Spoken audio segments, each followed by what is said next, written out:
Ciao, sono Alice e oggi parliamo di drammi cinesi. Oggi parliamo di un dramma cinese del 2023 che è finito tipo l'altro ieri, perlomeno nel momento in cui sto registrando. Magari quando andrà live questo video, cioè sarà già passato un mese, però diciamo comunque del 2023 ed è molto recente. Il titolo è A Date with the Future. Faccio una piccola premessa perché vedo questo dramma in seguito a You We Meet Again, che mi era sembrato una brutta copia del dramma You Are My Glory, che invece mi era piaciuto molto. Questo a sua volta mi è sembrato una brutta copia del dramma You Are My Hero, che pur con le sue pecche, nella fattispecie un numero eccessivo di episodi rispetto agli eventi mostrati, mi aveva comunque convinto per la dinamica della coppia principale. Passiamo a vedere A Date with the Future. Allora, i due protagonisti si incontrano quando lei ha 15 anni e rimane vittima, si trova diciamo in un'area colpita da un terremoto. Lui è un pompiere e la salva. La salva, la riporta diciamo in superficie, cerca di aiutarla in maniera un pochino indiretta, grazie anche all'aiuto del suo cane, per far fronte al trauma,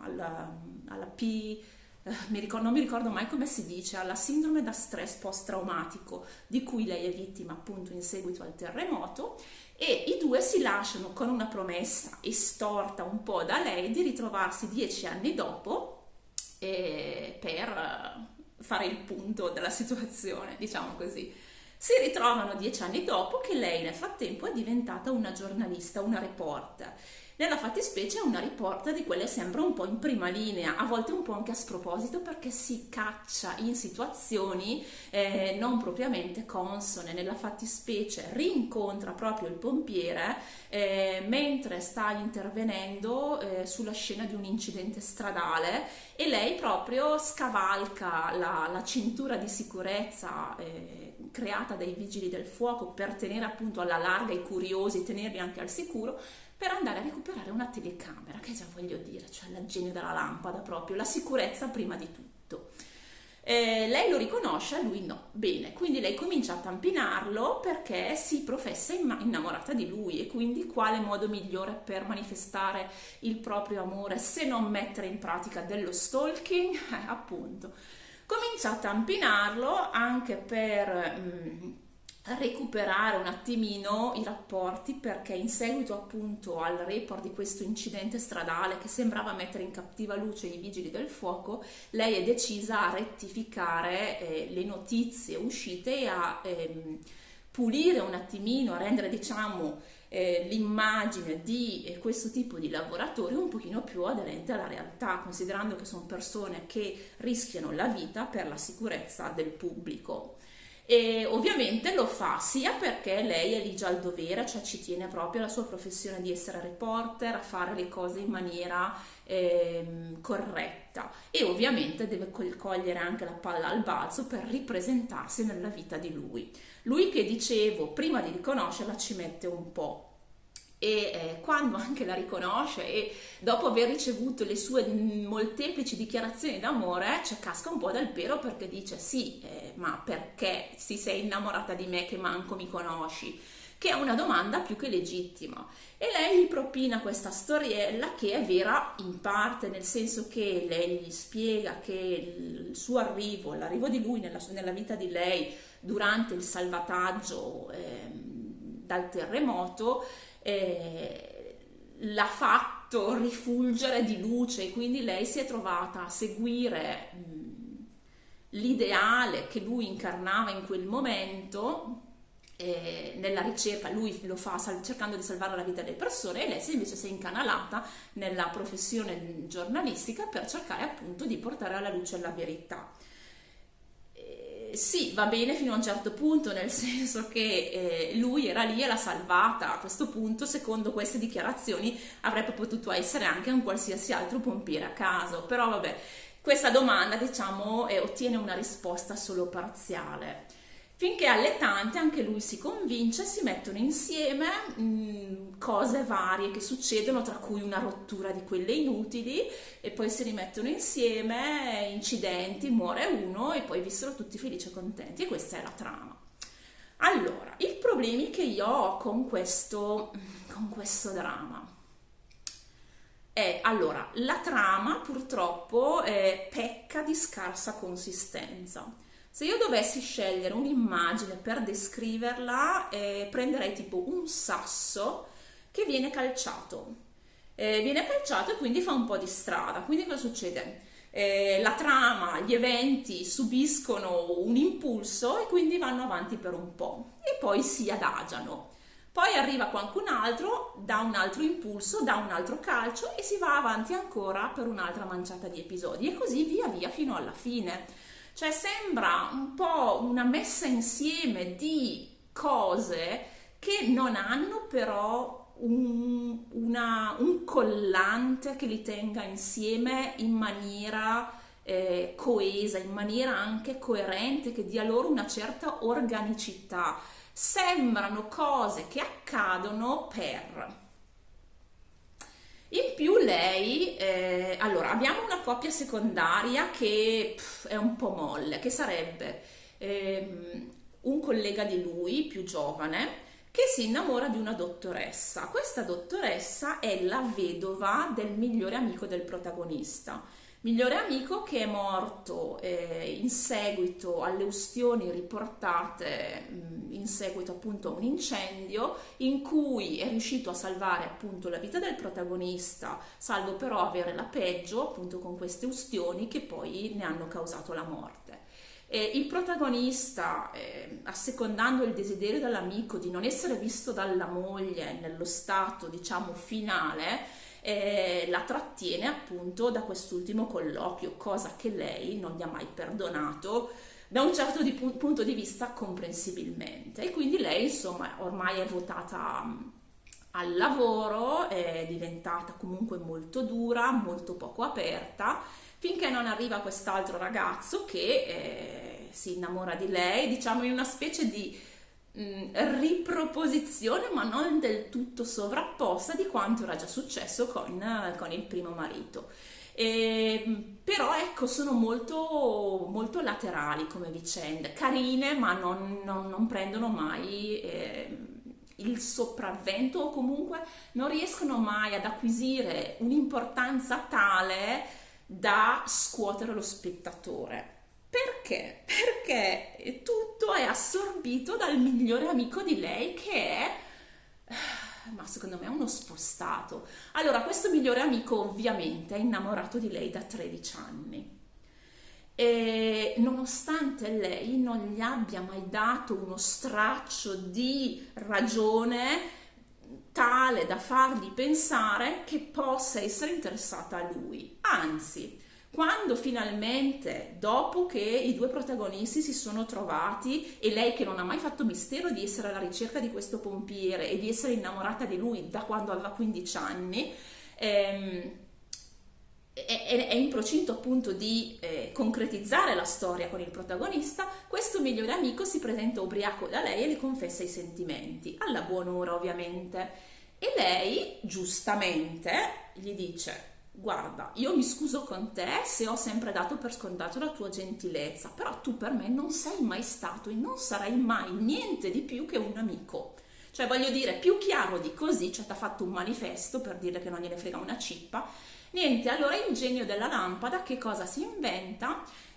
Assolda un'attrice per fingere di avere una relazione con lei e quindi continuare a restare nella vita della protagonista come amico. Ma te, cioè, proprio sei malato nella testa. Attrice che nel frattempo si è innamorata di lui e quindi all'inizio si presta al gioco, però si presta non proprio con tutta se stessa, cioè non è disposta a calpestare la sua dignità.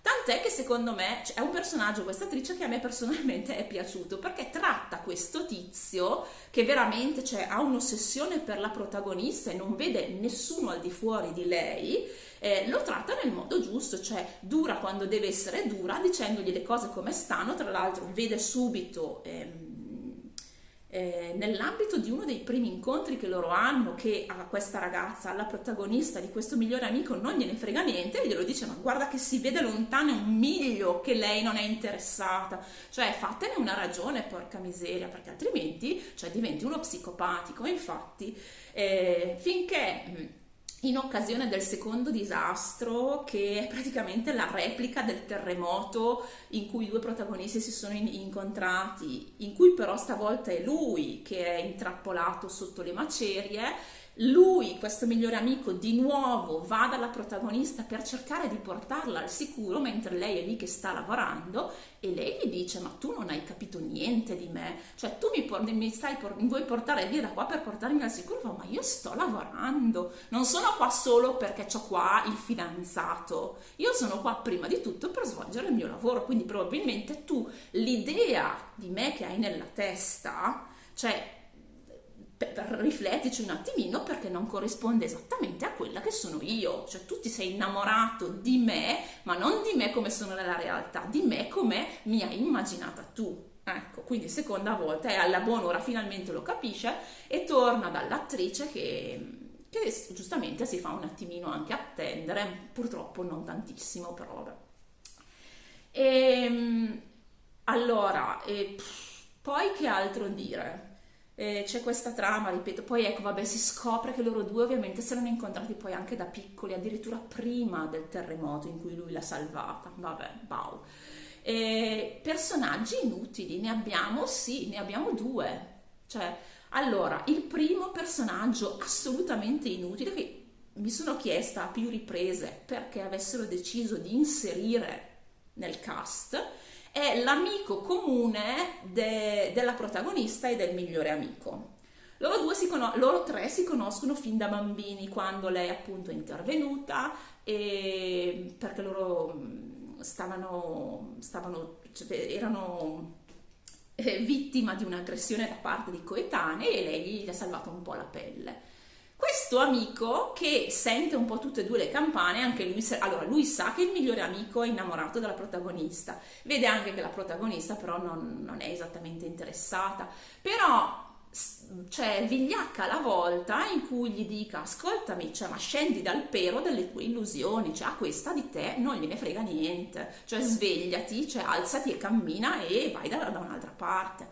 No, rimane lì, anzi a volte, cioè, sembra addirittura avere un atteggiamento indulgente nei confronti di questa fantasia del migliore amico, che non ha assolutamente ragione di essere. E quindi mi dico, cioè, ma cosa servi a fare? Anche perché, ripeto, cioè, lei non è che si è tenuta esattamente per sé l'interesse che ha nei confronti del pompiere, cioè è stata più che aperta.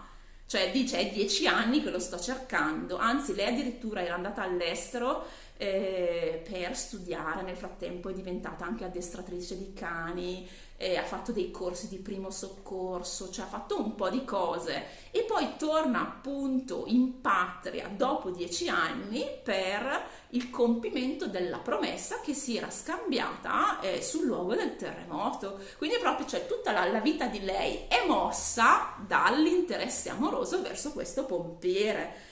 Che poi, ripeto, cioè, torno a dire, su cosa sia basato, a parte un'infatuazione del momento, il fatto di essere stata salvata, il fatto di aver trovato in lui la sicurezza, ma nello stesso tempo senza avere la conoscenza effettiva della persona. Ecco, su questo stendiamo un velo pietoso e anche un po' peloso. Però, cioè, con gli amici, con i due amici, quello interessato e il terzo incomodo, cioè, non è mai stata esattamente misteriosa su questo punto, non è mai stata reticente. E niente, ecco, questo amico è lì così, cioè inutile assolutamente. E in più è inutile una collega di lei, che dovrebbe essere una gerarchicamente a lei superiore, il cui unico scopo è quello di mettere i bastoni tra le ruote alla protagonista. Allora, la protagonista è molto vivace, c'è una persona di polso, si vede che ama il suo lavoro, anche se a volte è assolutamente una scapestrata totale, perché, ripeto, appunto, la prima volta quando sfonda, va oltre la linea di sicurezza dei pompieri, la seconda volta addirittura, cioè lui il protagonista, è rimasto intrappolato all'interno dell'edificio, lei cosa si inventa di fare? Di mettere una divisa dei pompieri e di andare a salvarlo. Cioè ragazzi, ma scendi dal fico anche, cioè, sembrano piccole cose, però vanno a erodere molto la credibilità del racconto. E terza volta, quando appunto lui intrappolato sotto le macerie del terremoto, deve essere salvato. Lei supplica i compagni di squadra di lui, che ormai sono diventati anche amici suoi, perché lei ha vissuto per un certo periodo in caserma per fare il suo articolo, per fare diciamo il reportage sulla vita dei pompieri. In più, essendo addestratrice di cani, ha aiutato anche nella formazione dell'unità predisposta ai soccorsi per le zone terremotate, quindi in collaborazione con l'unità cinofile. Lei convince il caposquadra a portarla con lei sul luogo dove lui è intrappolato. E il caposquadra le dice chiaramente: ok, vieni, dopo un po' di esitazioni, vieni, ma mi devi promettere che ascolterai i miei ordini.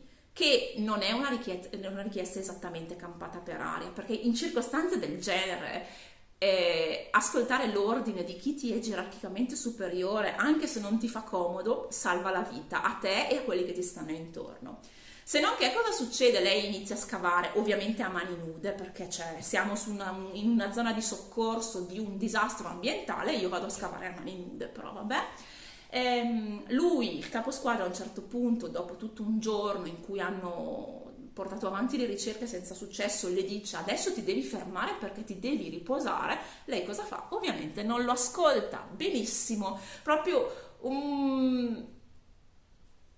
punte di frustrazione altissime, perché svilisce molto la concezione del lavoro, la concezione della sicurezza, e fa passare un messaggio davvero sbagliato. Perché se tutti fanno di testa loro in circostanze del genere, c'è la probabilità, ma non solo che succeda qualcosa a te, perché se tu te la vai a cercare, c'è a un certo punto, ragazzi miei, che a causa del suo mal pianga te stesso, ma le tue azioni, e tu non te ne rendi conto, potrebbero essere pericolose anche per chi ti sta intorno, e questo non viene mostrato, invece è molto importante.